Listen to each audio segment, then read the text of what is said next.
Dechreuodd popeth pan o'n i tua, wel, ar ôl fy mhenblwyddyn 17 oed, felly 17 mlynedd yn ôl. O'n i am gael car, ac roedd pawb yn yr ardal yn gwybod mai oedd y person i fynd ato os oeddech chi am gael car. Roedd e'n ffrind i'r teulu hefyd, roedd fy ngwraig yn yr ysgol gydag e. Wrth gwrs gan i fod yn ffrind, nhw ydy'r bobl orau i droi atyn nhw, bydde rhywun yn meddwl. Fe nes i brynu car ganddo am 250 o bunnau, ac yn y dechrau o'n i on yn talu 30 punt yr wythnos iddo. Ond ar ôl ychydig o wythnosau, cododd y tyliadau, roedd e eisiau mwy o arian. Wedyn ar ôl ychydig o wythnosau, roedd e eisiau mwy eto. Aeth o 30 punt i 50 punt i 60 punt i 70 punt. Yna gan y mod i'n defnyddio'r arian i'w dalu yn lle prynu bwyd a nwy, trydan, talu'r rhent. O'n i wedyn yn gorfod benthyg mwy o arian ganddo i dalu am yr heini, a bydde fe'n ychwanegu mwy o log ar ben hynny. Os nad oeddwn i'n gallu talu'r arian iddo un wythnos, bydde'n dyblu'r ddyled, ac yna ath popeth yn rhemp. Dechreuodd fy mygwth, drwy ddweud, os na fyddwn ni'n talu'r arian, a bydde'n i rhoi hi i ni, neu gymryd stwff o'r tŷ, ac fe nath hynny. Cymerodd PlayStations y plant, cymerodd unrhyw gonsol gemau bydden ni'n ei gael iddyn nhw, cymerodd y car, ac ar un o'r adegau hynny, o'n i'n sal. O'n i ar y soffa a dechreuodd fy mwrw o flaen y plant.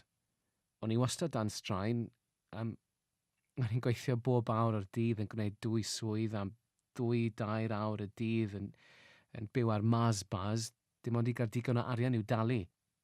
Oedd gen i forges ar y pryd, dylen ni fod wedi gallu fforddio i dalu, ond gan fy mod i'n gorfod talu 200 punt yr wythnos iddo, fe gollon i'r tŷ. A gan ein bod ni wedi colli'r tŷ oherwydd bod arian yn bryn, o'n ni am gwraig wastad yn ffrio, yn torri lan, ac yn y diwedd fe ges i drawiad ar y galon oherwydd yr holl straen. Am nad o'n i'n gallu i dalu. Colles i 2 swydd ar yr un pryd, be nes i drio lladd fy hun, drwy geisio crogi fy hun o'r llofft, ond ces i fy stopio. Felly es i'r parc lleol, ac o'n i bai am yr heddlu, mi fyddwn ni wedi mynd mlaen i wneud hynny. Roedd yn effeithio ar y plant hefyd, achos doedden nhw ddim eisiau mynd allan rhag ofyn i ni ddechrau ffrio eto, neu rhag ofyn i fi geisio gwneud rhywbeth gwirion. Oedd hyn i gyd oherwydd y benthyciwr arian di-drwydded. Doedd gen i ddim bywyd o gwbl. Bob tro roedden ni'n ei holi, roedd e'n dweud fod y ddyled i nain 9,000 o bunnau, sef y prif ffigwr oedd e bob amser yn sôn amdano. Fel arall oedd e'n dweud, mae arnoch chi lawer o arian i fi. Ac yna pan roedd rhaid i fi ymddeol oherwydd fy iechyd a chael swm o 800 punt, fe nes i roi'r rhan fwyaf o'r arian hwnnw iddo fe, ac roedd arno ni 9,000 o bunnau iddo o hyd.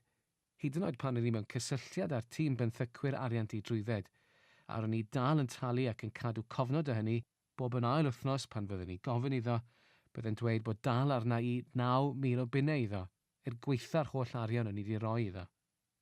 Dim ond ar ôl i mi eistedd lawr gyda'r tîm, y gwnes i sylweddoli mod i wedi talu tua 90,000 o bunnau iddo dros gyfnod o 17 mlynedd. Dyna oedd 17 mlynedd o uffern. Daeth i bwynt lle roedd nid yn unig yn fy mygwth i, ond yn bygwth y wraig, yn bygwth y plant. Ces i efo wraig ffrau, cerddus allan, symudes allan, ac oherwydd doedd neb yn gwybod ble ro'n i, ac roedd e'n gwybod y mod i'n galw heibio i weld y plant bob dydd Gwener, byddai'n eistedd tu allan i'r tŷ yn disgwyl amdano. Pan ddes i yno, fe ddwedodd os na fyddwn ni talu'r arian iddo, roedd e am fynd ar ôl fy ngwraig ac ar ôl y plant, a dyna'i diwedd hi i mi.